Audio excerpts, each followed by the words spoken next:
Hi and welcome back to abbamashiach.com. This is the fifth and last video of the series on depopulation, where we're going to cover the method of depopulation, how it's going to take place.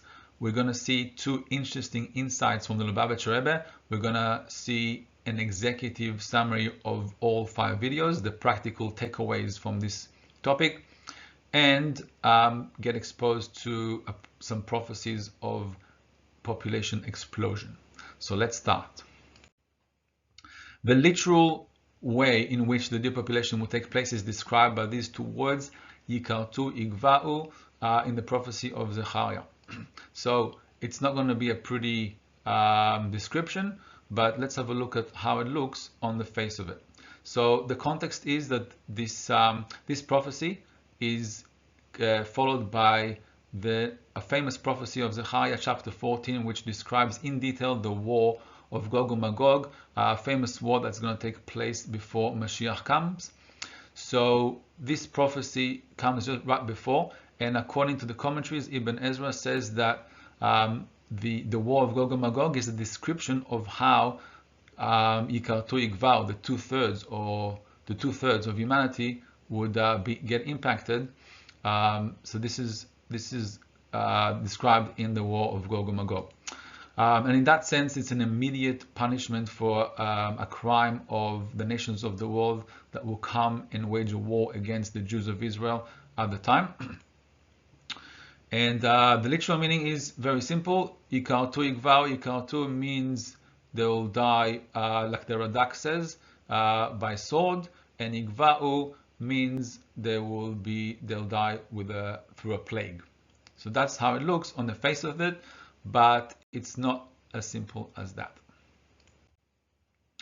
So the literal meaning looks, firstly, it's universal, and secondly, it looks like a cruel Holocaust. So that cannot take place for a number of reasons. Firstly, the fact that it's universal as opposed to a local war that's been taking place in history, is because the prophecy, starting with the prophecy of Bilam, speaks about Kol Bnei Shet, the whole of humanity, not even 2/3, even though 2/3 is a big number, but even the 2/3 in Zechariah, according to a few commentaries, applies to the whole of humanity, the whole of the Gentile population. So that's how it looks like, and in that sense, it's not going to be justice to have the good people, which there are plenty of, get impacted and die with the rest of humanity. Now, you might recall another event in history where we've seen the whole of humanity get wiped out, even good people, and that was the flood of Noah. However, this is not an issue. But firstly, some common things between our times before Mashiach comes and the time of Noah. Obviously, there's promiscuity, which has been a problem then and also a problem today. But also after the flood, the impact of the flood, the effect of the flood was that God became an undisputed king. There was nobody there to challenge his kingship over the world, and the same thing will apply when Mashiach comes. This is what the verse says in Psalms chapter 29.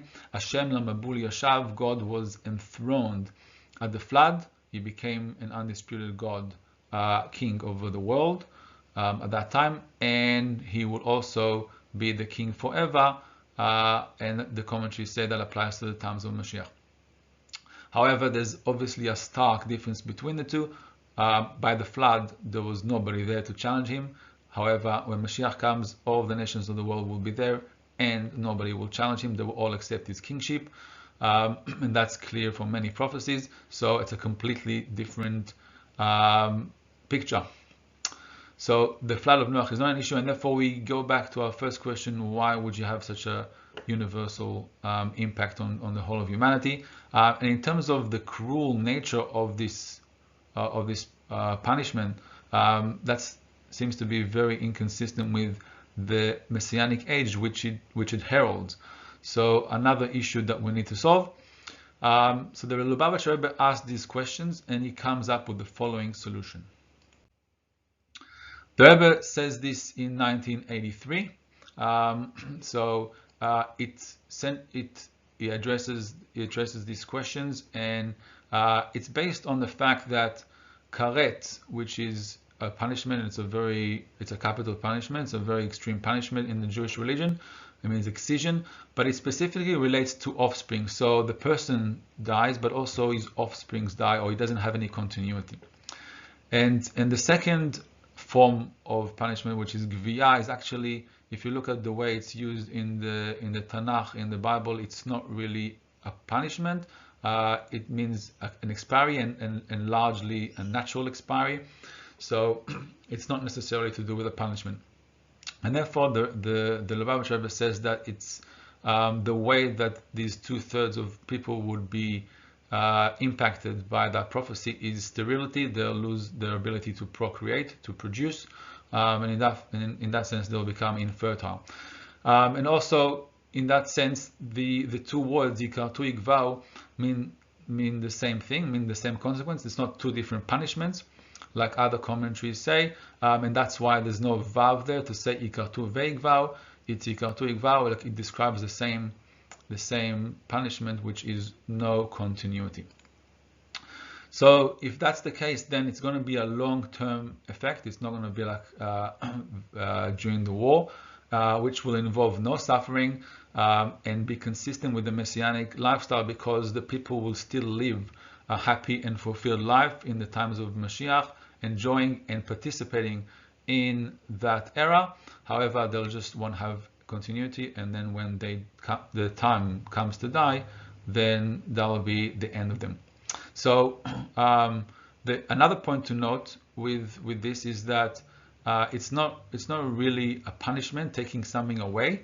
The ability to procreate is something that is in fact a miracle. It's not a natural thing for two people to come together and make something that's unlimited, like having another child and then continue to procreate forever. That's something that's unlimited, and that's only something that's belongs to the Creator. Even angels don't have that, and the reason why we have that is more of a miracle. And therefore, taking that miracle away, taking that infinite ability away from humanity, is not something that's considered a punishment. It's more to do with taking a miracle away. However, it still looks like a consequence for something, and it looks like it belongs to that group of people, like we've seen in the last video, the oppressors, on which the Medrash says that they'll go back to dust and they won't come back again. Another interesting thing to note from this is that it was said in 1983, but ever since then we've seen, or even before, especially after, we've seen that the Western world is actually willingly doing this, starting with the LGBT community, which the common thing with them is that they don't procreate. There's no continuity of them, which is a shame. But also their associates, meaning not necessarily people that are allies with that community, but people that share the same values, which is no children, so either not getting married or getting married and not having any children. So we've seen that the Western world is actually largely following that and fulfilling that prophecy in a way. So the previous slide explained why it's not going to be a cruel depopulation experience. However, we still have the question of how it applies to the whole of humanity, because we still need nations around, and not only in the beginning of the Messianic age, but also further into it, including the next world. So how is it going to apply to the whole of humanity? Because like we've seen, the original prophecy of Bilam spoke about everyone. So to answer that, the Lubavitcher Rebbe goes in deeper into the Messianic age, and we see two different themes that emerge when you look at the prophecies describing the Messianic age. The first theme deals with the Jewish people, the impact, the reward for their work throughout history, beginning with Abraham, Isaac, and Jacob, but especially the redemption from the current exile, which has lasted for 2,000 years.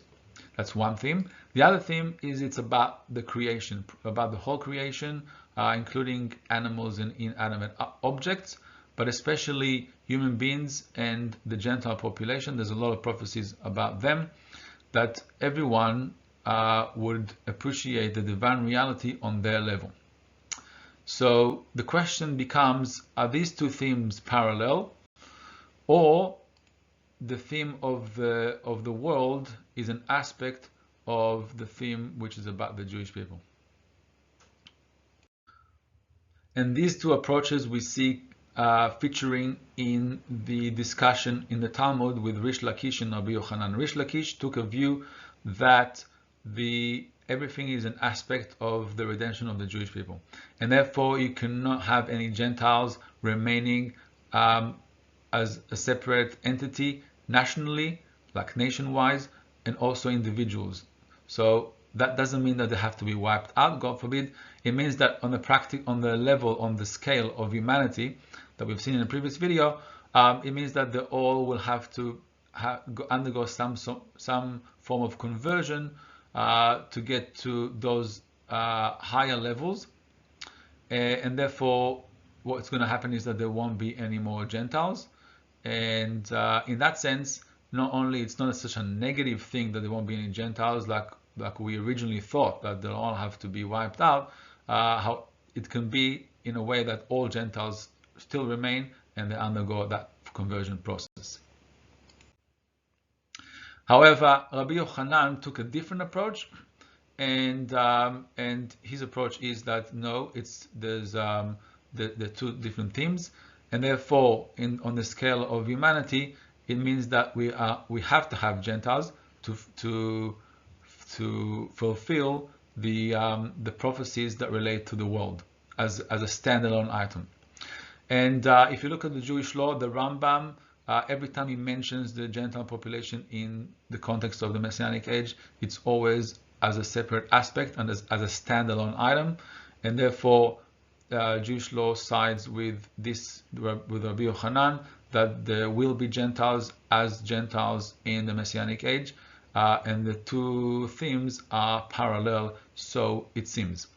So in terms of numbers, it's only 1/3 that we need to have Gentiles for that to happen. The other 2/3 would either be convert, like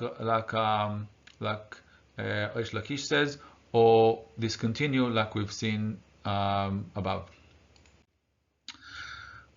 However, we still have a problem with the Gentiles who will remain, because the prophecies, the impact of Mashiach, the Kalkar, Kol Ben Eshet, applies to everyone, even the Gentiles that will remain. So how that will happen, we see in this slide.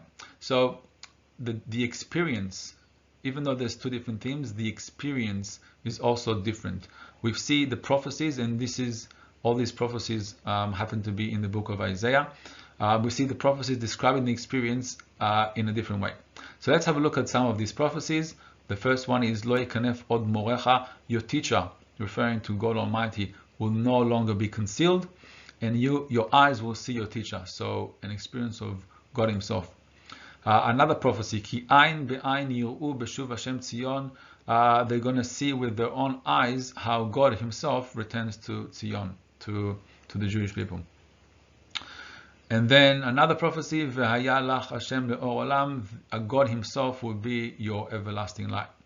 So this is by the Jewish people. However, when we see the prophecies relating to the Gentile experience, it looks a bit different.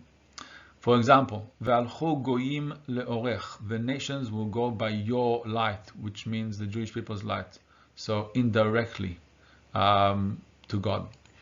And then another prophecy, the Gentiles will say to the Jewish people, to Bet Yaakov, Lechu v'necha be'or Hashem, let's walk in the path of God. So again, relating to the Jewish people, to walk in the path of God. And this last one, which really hits the nail on the head, is V'niglak vod Hashem, the glory of God will be revealed to everyone.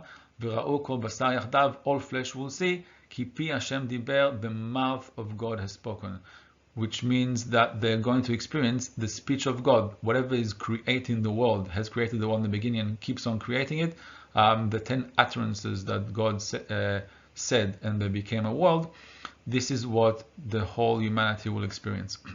And this is because the origin of the Jewish people, the souls, the godly souls that they have, comes from God Himself. However, humanity and the rest of the world, their origin, the souls come from the speech of God. And therefore, when Mashiach comes, everyone will experience their origin. They're going to enjoy and experience and partake and get exposed to their origin, which is, for the Gentiles, it's the speech of God, and for the Jewish people, it's the God Himself. However, because this is all going to happen in one place in this world, therefore the revelation of God Himself in the world will also have an impact on the Gentile nation, because at the end of the day, the God's speech comes from God Himself. So, but the impact that it's going to have is indirect. But the impact that it will have on the Gentile population is that they will feel non-existent, like the speech is incomparable with the person himself that's speaking the words. So to the experience of the Gentiles of God Himself in comparison with their origin, which is only God's speech, they'll feel nullified and non-existent. And in that sense, that fits into the category of karka, which we've seen different interpretations: destroy, puncture, control. It fits around there, not literally, because there still be Gentiles, full-on Gentiles. However, they're going to have that feeling, that experience, and therefore that will fulfill the prophecy for everyone, that everyone will be on that level of karka, of nullification. However, another thing to note here, that even though we mentioned that these prophecies are parallel, they're not really completely parallel, because for the redemption to be complete, it needs to be felt by the world. So the world holds the key. Humanity at large holds the key to the complete and full redemption to take place in this world. And therefore, in that sense, they impact the Jewish people, because once it impacts them, once the redemption is felt by them, then it's a complete redemption, which means that the experience of the Jewish people will be more complete.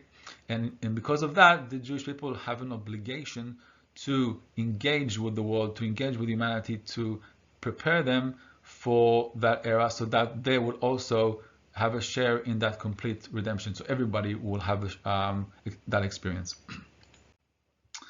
So let's now summarize the 5 videos that we've seen, the practical elements of it, just how it looks like. The depopulation largely relates to the Gentiles. We've seen opinions. The Rish Lakish, according to Rashi, says that also some of the Jewish population will be impacted, but there's not much literature on that. So in relation to that, we've seen that some Gentiles will survive. They will remain as Gentiles. We've seen that Rabbi Yochanan, the Rambam, and the Lubavitcher Rebbe hold that view.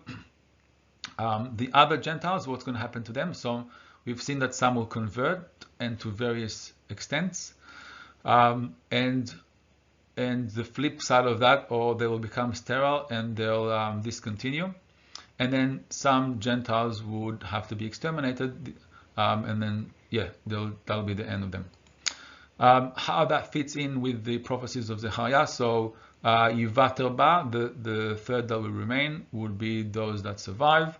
The ones that will convert will be under the word Yigva'u, which is a non-literal meaning, like we've seen. If they convert, their gentilism expires, or they become sterile, which is another Yigva'u, like expiry, and then also Yikaretu, which is no continuity, but that's a kind expression, that because there's no punishment in that, it's just been discontinued, or literal harsh meaning, which is Ikartu Igva, which relating to those who be exterminated. Now, which group of people would fit into each of these categories? So we've seen the supporters of the Jewish people, they'll fit either into those who survive or those who will convert, and the oppressors would fit into the ones who will become sterile and get discontinued, or possibly they could also fit into those who will convert, but that's going to depend on them, so we'll soon see about that. And then the enemies of the Jewish people are the ones who are going to be exterminated, literally. Now, in terms of the original prophecy of Bilam, in the word karkau, we've seen different meanings of that word.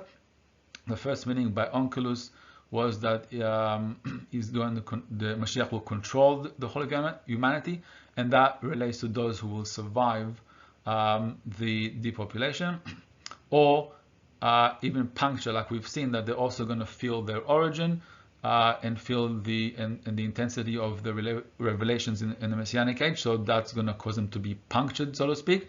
But puncture literally would mean that either they will convert, and therefore again their reality will be punctured, or become sterile and then be discontinued. And that could also fit into the word of destroy in a kind way. They'll be destroyed in the sense of have no children, no continuity, or destroyed literally in the war, which will apply to those who will be exterminated, the enemies of the Jewish people. Now, in terms of numbers, because we've seen 1/3, 2/3, so I'm actually generally good with numbers, but in this case, it's very hard to know with this category and this category how many will fit into each. It depends on how things play. But what we do know is that for those who want to survive, they'll have to take on the 7 Noachide laws. So it really depends on how big will the uptake be of that, and also in terms of timing during what we've seen, the grace period.